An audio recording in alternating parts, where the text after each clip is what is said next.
What's up, guys? I got the first part of my melodic and progressive death metal section here. I find that those genres kind of go hand in hand with each other a good amount of times, so I kind of file them together for, the moods I get in to make things happen like that. So I still haven't figured out the situation on my music. I just haven't had any time to mess with it. So we're still running raw on this one, and it's just going to be yakking, and I'm not drinking a beer, so sorry to disappoint. All right, let's cut on into this bad boy. I have a couple from a band that everybody's going to probably go at. This is Twilight of the Thunder God by Amon Amarth. I absolutely love this band. I just think they're so fun. They're just a really catchy melodic death metal. I mean, they got a little weird later on, and their early records are really good too. I just haven't gotten them because they're always a little expensive. Um, it's kind of hard for me to justify a $16 price tag on a Amon Amarth album. But this one is awesome. The opening tracks are great. Free Will Sacrifice, Guardians of Asgard, which is got LG Petrov doing some guest vocals on it, is really cool. Embrace the Endless Oceans. This is just a solid, rock solid melodic death metal record, dude. Next, I have a stupid copy of Surtur Rising. Um, so it's 2 disc edition, and I got this from a buddy who bought another copy, and I think he gave this to me or something, or maybe I bought it at a library who was having a sale, and they just like slapped it together for listener use. So it's kind of wild that a library in rural Illinois had Sort of Rising by Amon Amarth there. But this is a great record, dude. War of the Gods, Destroyer of the Universe, Slave of Fear, for Victory or Death, Beast Am I, oh, Beast Am I, great stuff. Really great record. I have 2 copies of this. This is Deceiver of the Gods. This is the box set edition that came with some random crap with it. Let me see if I can get this thing open, or if I'm going to be outsmarted by inanimate objects once again, because it's one of my favorite things to do. Yeah, so I picked this up thinking it was with Odin on our side, and it is not, which is extra frustrating because the edition that I have is, or sorry, I bought one. Good golly, yeah, I bought this thinking it was with Odin on our side, and looked at my Discogs page and saw that I already had Deceiver of the Gods. So I thought, oh, okay, well, I already have that, so we're good. Here's the digipack. Here's that awesome album cover. This is just a top shelf record, dude. I have a T-shirt with this on it, but it's almost retired because it's pretty tore up. This is my favorite Amon Amarth album. I like every one of these songs. Probably in particular, either Loki Falls or Blood Eagle are my favorite songs on here. I haven't really figured it out, but I just really this is one of those songs that or one of those albums I could just put on and sing along to. And this came with the cover albums of them doing, Burning Anvil of Steel, Satan Rising, Snake Eyes, and Stand Up and Go Out. Just, really top shelf mellow death for all the fans of the usual suspects. And this is just another copy with all the same stuff on it. I'll do something with it. And this is the last one from that I have, which is Jom's Viking. This is a newer album, and it got a little bit butt rock sounding. Not my favorite way for a band to go, but it is on a nice hard digibook. If you're gonna do digi right. Great band photo. Yeah, it's okay. Um, Raise Your Horns is the one that really like dwelled into that, you know, I don't know, arena rock or whatever you want to call it now. Arena rock, I think AOR, and I think like Van Halen and stuff like that. And it's not that obviously, but it's like the modern style of awful that's inspired by all those horrendous bands from the 90s. Next, Slaughter of the Soul by At the Gates. Everybody knows this record. Nothing new here. I mean, the title track, the opening track, Blinded by Fear, and the really great version of Captor of Sin by Slayer on the tail end is really cool. Just a great all-around melodic death metal record. Unquestionable Presence by Atheist. This is a band from Florida. You guys are probably familiar with. I feel like Atheist doesn't get that much love, but this came with the demo from 1990, as well as drums and bass tracks and rhythm tracks, a bunch of stupid crap nobody wants. that they really like to do on all the Death reissues. But this is just a really ahead of its time, really, really insanely progressive death metal album. Just over the top in every single way, and it's just a really great record. This is a band that I'm very fond of. This is Beyond Creation with the album The Aura. I put this in the progressive section for death metal, which it very much is. This guy right here, Forrest LaPointe, is a great, great 6-string fretless bass player. He's actually the reason I have a fretless bass that I use in my metal stuff. But this is so good. The song Omnipresent Perception is really good. I really like the song Coexistence. There's like a breakdown in there that's just super, super good. It's a really nice rhythmic, slower part of the song. It just fits really, really well. Next, Earthborn Evolution from Beyond Creation. I don't know this one nearly as well as I know that one, but it is a really good record from what I know from it. This is more of the same. I don't know if this one has Forest on it. I'm not going to open it to look, but nonetheless, it's pretty much more of the same style of thing, and I don't think it has Forest because the bass lines on here are not nearly as memorable as the one in the Aura. Next, I only have this from this band. This is Song of the Crippled Bull by Black Crown Initiate. This is the debut EP from this Pennsylvania-based progressive death metal band. These guys made some waves with their debut full-length a couple of years ago. Well, that was probably like more than a decade ago at this point. And, you know, I actually found this at Goodwill. Bless you, cat. And this is just a really, really decent record. Nothing too crazy. I don't really need it. It's just kind of like something that, oh, like I already have it, I'm not going to get rid of it. You know, it's one of those kind of situations. Now I got a bunch from the Black Dahlia Murder. This is Unhollowed. This is a really top shelf first album for these guys. I mean, Funeral Thirst is amazing. Contagion, When the Last Grave has Emptied, Closed Casket Requiem. Just such great, great melodic death metal record. Miasma, one of the best records in their catalog with absolutely the worst album cover. Statutory Ape, I'm charming, dude. Dave Goes to Hollywood's kind of funny. Spite Suicide, just a really super, super heavy record all around. Really great stuff. This is the Full Mall documentary, and I think it's got a live show. Yeah, 2 live shows on it as well. One from Warped Tour, which is funny, like Warped Tour, which is probably why a lot of people hate on them. And then one from Europe.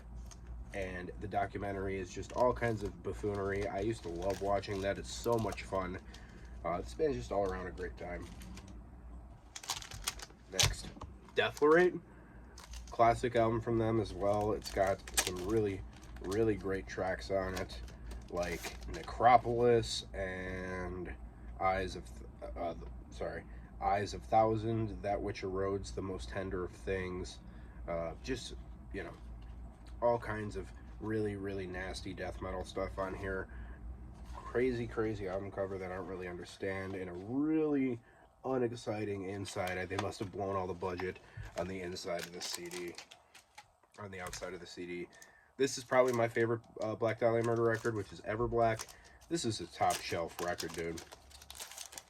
Just so, so good. Every one of these. Goat of Departure, In Hell Is Where She Waits For Me. Just so many top shelf records. Got kind of a brutal death metal style to it on the cover, not in the music at all. Just, I don't know, dude. I don't know if they're working on a new record with this band or not, but I don't know. Abysmal. More brutal death metal style art, which I know Trevor was a really big fan of Slam and stuff like that. Just a lot, man. This is a big piece of artwork. Really well put together.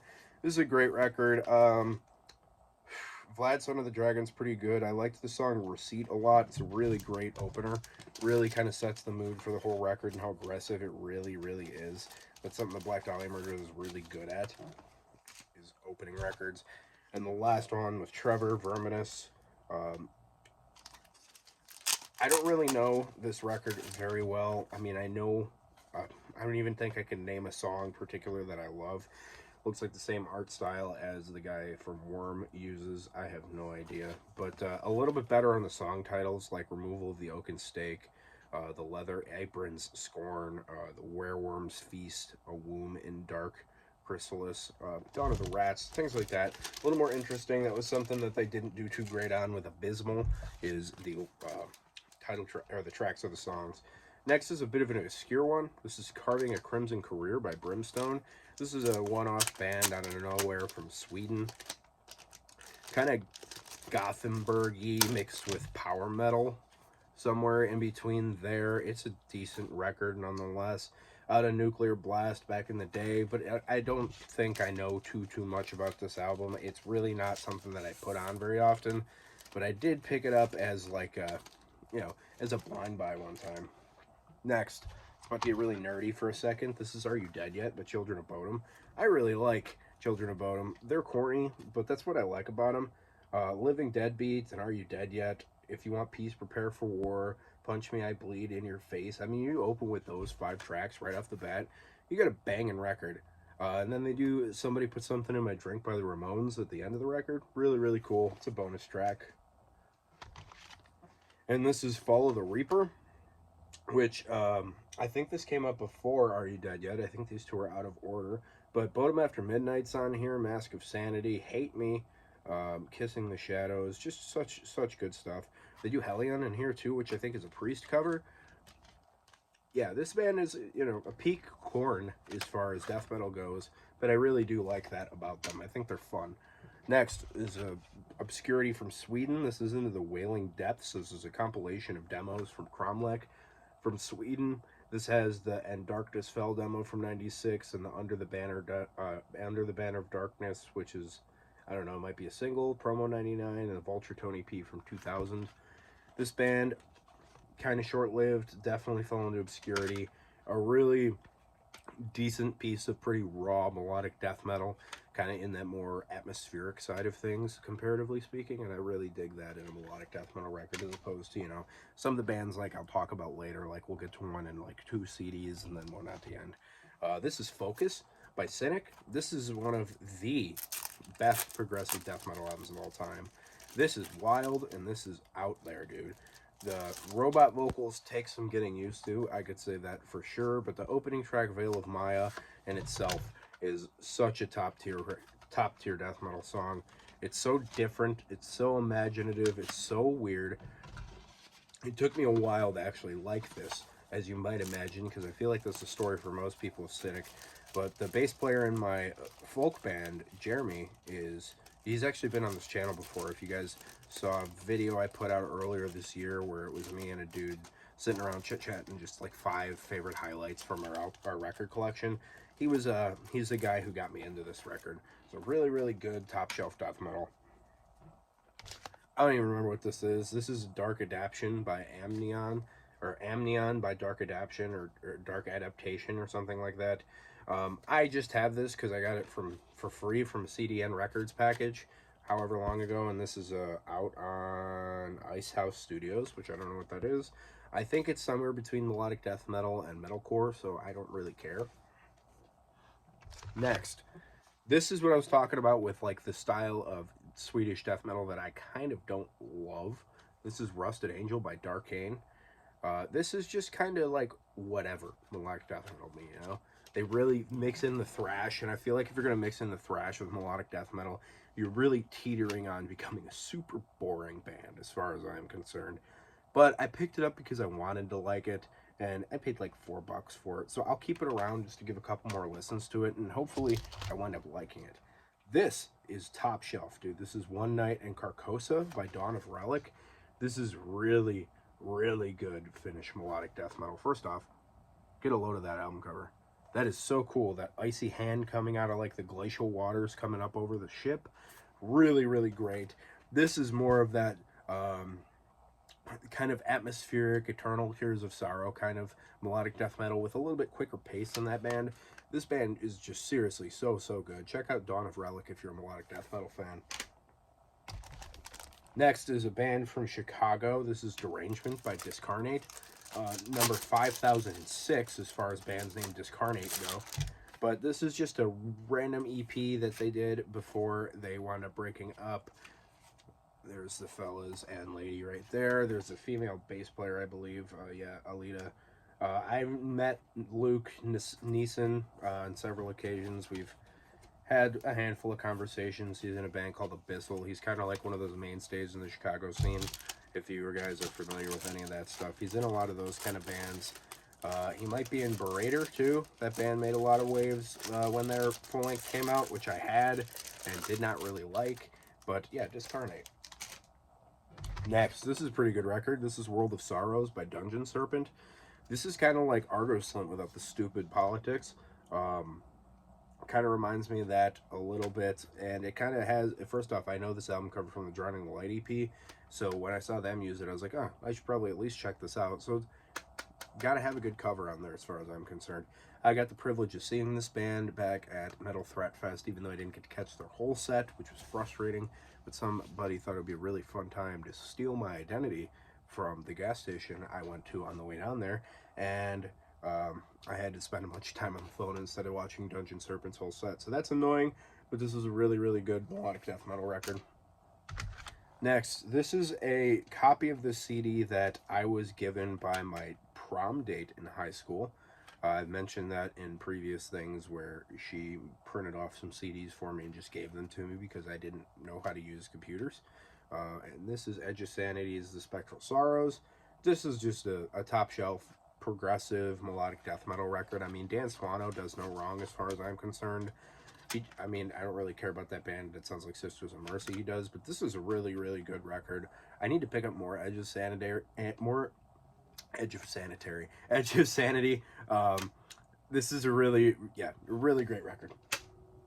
Next, reference these guys earlier. This is Before the Bleeding Sun by Eternal Tears of Sorrow. If you guys don't know these guys, they're from Finland, and Finland tends to have the best metal. I've just noticed this as a trend, and this is a really, really top shelf record, dude. This is a really slower to mid-paced. Sometimes it cooks a little bit, but for the most part, it's more dedicated to the atmosphere than it is to just technical proficiency and prowess, which I do appreciate because I'm much more interested in listening to well-composed songs with a really good atmosphere as opposed to bands like Darkane, where they just keep wanking and not writing songs. They just keep playing a million riffs, which kind of annoys me, which is funny because I like this album. This is Ex Mortis with Ride Forth, and this band is Wankmaster General.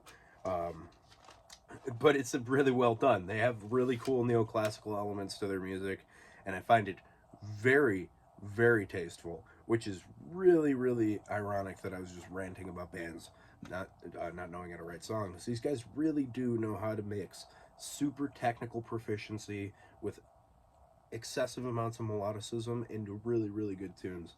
I got the privilege of seeing these guys open for Amon Amarth with Entombed AD a couple of years ago down in Chicago, and it was a really, really good time. Next, one of the greatest death metal albums ever. This is Fall of the Leaf with Evanescent Ever Fading. This one got reissued this year on Ardua Music out of Spain, and I had to wait like about a month for this to actually come and show up, and I was very glad that it came in good shape and that it actually came.